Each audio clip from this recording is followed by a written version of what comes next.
आज हम ये बॉक्स को अनबॉक्सिंग करने जा रहे हैं। चलो ठोकर खोलेंगे।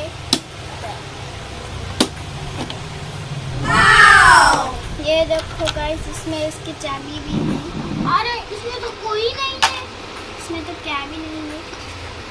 लाते हैं